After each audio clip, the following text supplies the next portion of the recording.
மக்களே, இந்த சிக்னலை ஒட்டி பாருங்க, 88 அவென்யூவில் இங்கே ஒரு ஃபேக்ட்ரிங்க, ஏதோ ஒரு மேனுஃபேக்சரிங் கம்பெனி.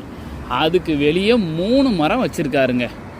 ஆத்தாடி ஆத்தார், 3 இல்லை 2 மரம் பாருங்க. ஆப்பிள எத்தாத்தாதடி கீழே கிடக்கு பாருங்க. 1 கிலோ ஊரில் ஒரு மட்டமான ஆப்பிள 380 ரூபா சொல்லுதாரு.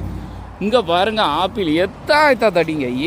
ஆத்தே இங்கே பாருங்க, பச்சை ஆப்பிளுங்க, க்ரீன் ஆப்பிள் பார்த்தீங்களா, அப்படியே தார தரையா உங்களுக்காக பாருங்க. கொத்து கொத்தா ஐயோ, பார்க்கவே கடிக்கணும். ஒரு ஏணி அன்னைக்கே கேட்டார், ஏணி எடுத்துட்டு வரவா, பறிச்சுட்டு போறியான்னு கேட்டார். எப்படி இருக்கு பாருங்க பச்சை ஆப்பிள். சே, இதெல்லாம் பார்க்கும்போது அப்படியே கண்ணு கலங்குதுங்க. இங்கே பாருங்க, இப்படியாங்க கீழே கிடக்கும்.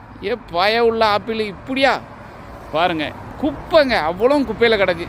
அன்னைக்கெல்லாம் குப்பை அள்ளுறதுக்கு ஒரு அம்மாவுக்கு சம்பளங்க 2 பேர், ஒரு அண்ணனும் ஒரு அம்மாவும் அள்ளுனாங்கன்னா ஒரு ஆளுக்கு சம்பளம் எவ்வளோ தெரியுமா? ஒரு நேரத்துக்கு ஒரு சின்ன மூடை குப்பை அள்ளி அவங்க முடிக்கிறதுக்கே அவங்களுக்கு கிட்டத்தட்ட $100 சம்பளம். வாங்க, இன்னொரு மரத்தையும் காட்டுதான் பாருங்க. ஐயோ, பார்க்கவே கண்ணு கலங்குதுங்க. நம்ம ஊர் மக்களாக அழகாக சாப்பிடுவாங்க. எல்லாரும் வாங்கலேன், கனடாவுக்கு வாங்கலேன், உங்களை கூட்டுக்கிட்டே இருக்கேனே, வாங்கலேன்.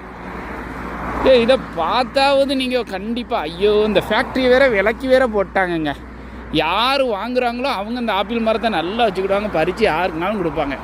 பாருங்கள், மெயின் இடத்துல ஒரு 2 ஏக்கர் இடம் கிடக்குங்க.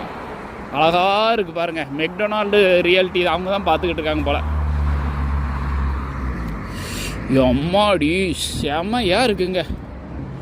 சூப்பா, அது காயில் வந்து கிடக்கு, பைப்பு தயாரிக்கிற காயில் பார்த்தீங்களா? பாருங்க.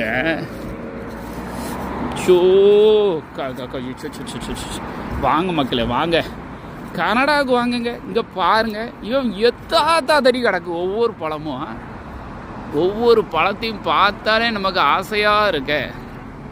பாருங்க, தரையில் அது ரோடு பூரா கிடக்கு பாருங்க. இங்கே பாருங்களேன், உங்கள் கண்ணு முன்னாடி தானே எடுத்து காட்டுவேன். 1 கிலோ ஆப்பிளும் 380 ரூபா, மட்டமான ஆப்பிள். இது நல்ல பச்சை ஆப்பிள், சரஞ்சரமாக கிடக்கு மரம். இது 2வது மரம், அது 3வது மரம். 3 மரத்துலையும் இப்படியா உளுந்து கிடக்குனியா ரோடு பூரா. நமக்கே பார்க்கவே வயிற்றெரிச்சலாக இருக்க. யாராவது வாங்கலை.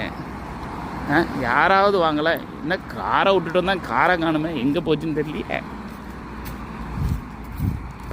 அது வேற நிற்கான்னு பார்ப்போம். நிற்கிது, லாக் வேறு பண்ணியிருக்கேன், பிரச்சனை இல்லை.